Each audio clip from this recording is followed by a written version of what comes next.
Hello, everyone. It's Thursday, April 20th, 2017. This is Patrick Vincent of Burnin' Media here talking to you about a Huffington Post article I just came across.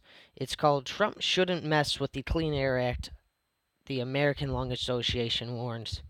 Did you know that 4 in 10 Americans live in areas with dangerous levels of pollution, according to the ALA's State of the Air report?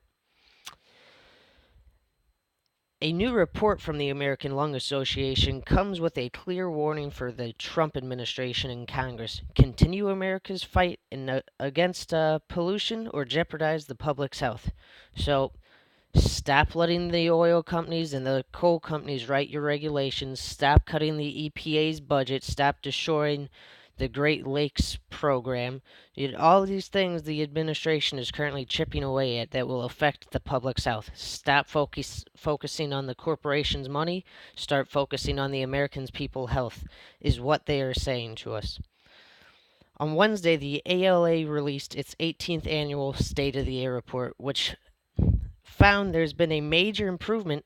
Imagine that, in the nation's overall air quality, crediting it to the success of the Clean Air Act in controlling pollution. Despite continued progress, however, a number of cities saw danger spikes in short-term particle pollution affected by climate change. I'm sorry about that.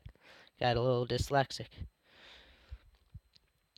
Roughly 125 million Americans, nearly 4 in 10, continue to live in areas with dangerously high levels of pollution. So in America, 4 in 10 people, 125 million Americans, still live in areas with dangerously high levels of pollution. I'm really curious to see what the rates of asthma and other conditions are, other medical issues are in those areas, seeing the pollution stay up there. Sorry. So, this is simply unacceptable, Harold Wimmer, ALA's national president and CEO, said in a statement. Everyone has a fundamental right to breathe healthy air. Our nation's leaders must do more to protect the health of all Americans. Absolutely true. This guy's got his head on straight. So, Harold's saying, hey, it's just common sense that clean air should be a human right. Everyone should be available to clean air. We shouldn't have to be fighting these companies against the pollution they're putting into the air, all the emissions, all the coal. You just look at it and it's like, this isn't a hard subject to understand. It's really a simple subject. We want clean air, but the corporations obviously have more say in this than us, so whose side are they going to take? The report, which covers data collected from 2013 to 2015, measures both particle pollution, the tiny solid and liquid particles found in the air, and ozone pollution, which is created when emissions from cars, power plants, and other sources are exposed to sunlight. These widespread pollutants are associated with the early death and a host of health problems, including cancer, asthma, and developmental, reproductive, and cardiovascular harm. So, there we have it. That answered my questions earlier on about what the health problems were in these areas. So, it says right here cancer, asthma, and developmental and reproductive and cardiovascular harm. So those are all some big issues right there that could put an indent on a society that is heavily polluted by these emissions. Along with providing a comprehensive look at the air Americans breathe, the 2017 report urges President Trump, Environmental Protection Agency Chief Scott Pruitt, who doesn't believe in climate change, remember, and certain congressional lawmakers who have acted quickly to roll back a number of key environmental protections to support efforts to improve air quality, including fighting climate change by reducing carbon emissions for power plants, which Scott Pruitt does not believe. Scott Pruitt does not believe that carbon emissions are the leading cause in climate change. Scientists have over and over and over and over again prove that wrong. They say that emissions are the largest problem we have for climate change. So there's just so many things. We have such an uneducated cabinet and administration in power right now. It's really crazy to me, honestly, because you're seeing it right in front of your eyes.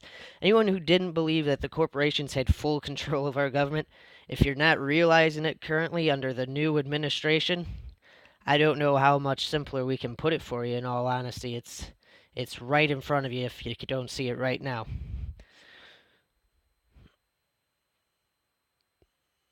So,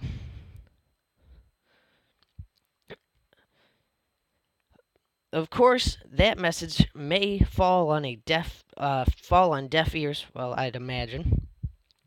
Trump, Pruitt, and many Republican lawmakers have denied the science of climate change, and late this month, surrounded by coal miners, the president signed an executive order to do much of what his predecessor had done to rein in the greenhouse gas emissions. Donnie, no, no, no, you're doing it wrong, buddy. So let me remind you also that Donnie cut back the restrictions on coal mining where they can dump the ash in rivers now, so you don't have to worry about all that. The report card finds 125 million people, 39% of the population, live in 204 counties where they are exposed to high levels of either ozone or particle pollution. Although shocking, that's roughly 25% fewer people than during the 3-year cycle covered by the last year's report. The 2016 report found 52% of the pollution, or 166 million Americans, were living in the 418 counties where they are exposed to unhealthy levels. Well, that's fantastic. That's fantastic. So that's all I'm going to do right here for this little article. Uh, Once again, that was a Huffington Post article. I'll post a link below for you to read the whole thing. It's all about the air pollution and how it's affecting our society, what needs to be done. So please make sure to check that out. I'll post a link, like I said, in the description below. Also, make sure to subscribe to our YouTube account and make sure to check out all of our podcasts that we'll be uploading weekly. Have a great day.